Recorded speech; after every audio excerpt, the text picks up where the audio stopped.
খবর 24 সাথে আপনাকে স্বাগত। নতুন নতুন খবর জানার জন্য আমাদের চ্যানেলে চোখ রাখুন। নমস্কার সুধী দর্শকবৃন্দ, সুস্বাগতম আমাদের সাথে থাকার জন্য। দর্শক, বর্তমানে এই অতি সভ্য সমাজ ব্যবস্থার আবহে অধিকাংশই মানুষই আস্তে আস্তে কেমন যেন মেকানিক্যাল হয়ে চলেছে। সাথে অবশ্যই সামাজিক অপরাধগুলি বৈদ্যুতিন মাধ্যমে সৌজন্যে সবার গোচরে আসার পরেও সবাই কেমন চুপচাপ, নির্বিকার।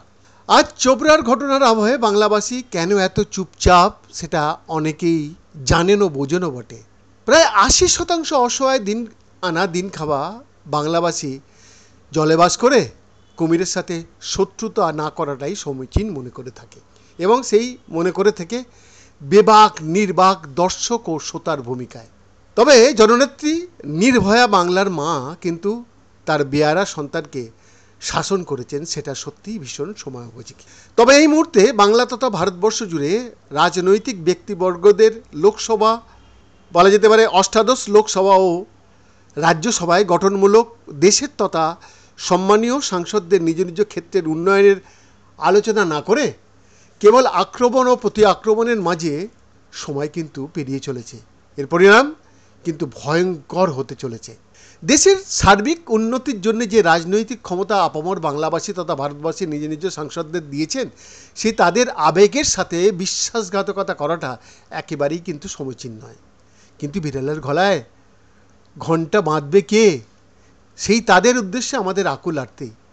কেউ একজন সহৃদয় সাংসদ এগিয়ে এসে প্রতিবাদ করুন, দেখবেন আস্তে আস্তে আপনার সাথে অনেক অনেক সহৃদয় সাংসদ একজোট হয়ে এই সমস্ত বাল্যখিল্য মাননীয় সাংসদদের মধ্যে কেমন পরিবর্তন এনে দিতে পারে।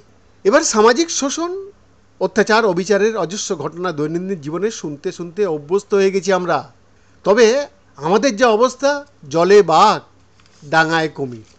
তাই নীরব থেকে নিজেদের অস্তিত্ব টিকিয়ে রাখতেই আমরা শঙ্কিত। তাই চুপ চুপ চুপটি বিদ্রোহী বাংলাবাসীটি। অনেক ব্যঙ্গ হবে হয়তো একদিন। দর্শক, একটা ইংরেজি প্রবাদ বাক্য ভীষণভাবে সময়োপযোগী। Jack of all trades but master of none. গোদা বাংলায় সব জানতা। এই সব জানতা কিছু মানুষের জন্যে কলকাতা লাগাওয়া হাওড়া শহরের বৃষ্টির জমা জলে প্রাত্যহিক জীবনযাত্রার যে নারকীয় উপাখ্যান, সেটি কিন্তু বর্তমান এই রকম রাজনৈতিক পরিমণ্ডলে খুবই দগদগে ঘায়ের ন্যায় কুড়ে কুড়ে খাচ্ছে একেবারে গঙ্গা নদীর অববাহিকায় থাকা এই অঞ্চলের কিছু বাসিন্দাদের। গত 29শে জুনের বৃষ্টির বদ্ধ জমাজল সরে গিয়েছিল গতকাল, কিন্তু আবার গতকাল রাত থেকে এবং আজ সকাল থেকে সামান্য বৃষ্টির জলে পুনরায় জলবদ্ধ এখানকার কিছু কিছু জনপদের বাসিন্দাদের অবস্থা সত্যিই নারকীয়। অনেক হয়েছে বলা, আজ সত্যিই ক্লান্ত। ক্রোধ সংবরণ করে ভারাক্রান্ত মনে বাংলার জননেত্রীকে তারা জানাচ্ছে, কেন এত অসাম্য, কেন এত অবহেলা, এর বিহিত কি কোনোদিনই হবে না?